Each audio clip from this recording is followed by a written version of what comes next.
Practice, what do you feel like you're doing well, and what do you need to learn? I think it's going okay. I think it's a lot with the installs. I think the install days are tough, because we're learning X amount of plays, in the morning or in meetings, and we come out here and execute those. I think once we get through all the installs and get rolling, middle of this week, start next week, I think things will start to progress. What are things for you personally that you're trying to accomplish here this week? I think be consistent. I think they know I can make a lot of throws, but it's just being consistent on the little things, on the check, stuff like that. Because it's a lot of the same stuff that it was at Penn State, just new terminology. So it's learn, okay, 7-man protection there is different than it is here. So it's learning all the new stuff, which I got a lot of help with last year. Running with the young guys scrimmages and stuff like that.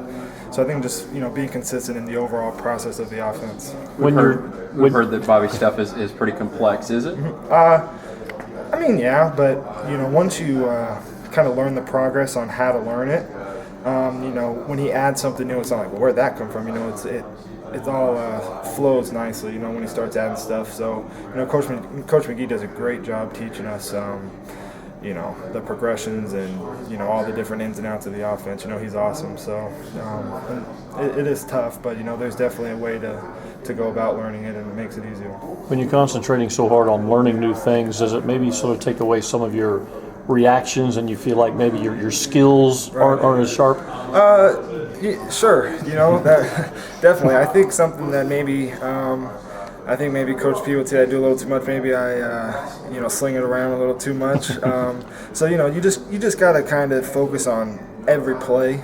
Don't get ahead of yourself. Don't think if you're in blitz period, well, okay, 7-on-7, we're doing this new play. Just focus on every play, know the progression, and it usually flows pretty smooth. Tyler, you were here last year. How did that process kind of help you to get ready for this spring?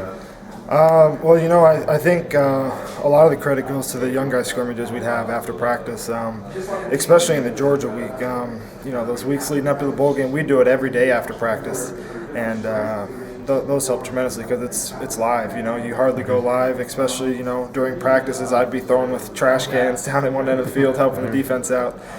So those young guy scrimmages really helped a lot. You got a lot of new receiving targets this spring. Lost a lot of guys at that position. Right. How's the chemistry between the quarterbacks and those new guys coming along? Oh, I think it's great. We all 5 of us, including the other 2 quarterbacks, we put in a lot of work in the winter, throwing with these new guys, and there's some studs. Jaquay's a freak, Paul Harris is a freak. Everybody is who's new, who's came in is doing really well. That's something we emphasized in winter was getting a lot of work in on our own. So off the field, what's the relationship between the 3 quarterbacks fighting for this job? Oh, it's good. It's good. Will really embraced me when I first came in. He kind of showed me around and showed me around the city. And Reggie, Kyle, and Pat and Ethan. We're all really close. So we're a close group of guys, which I think is what you need to have. At Penn State, me and Hack, we were really close. Right. I think it helps in the long run. Everyone rooting for each other.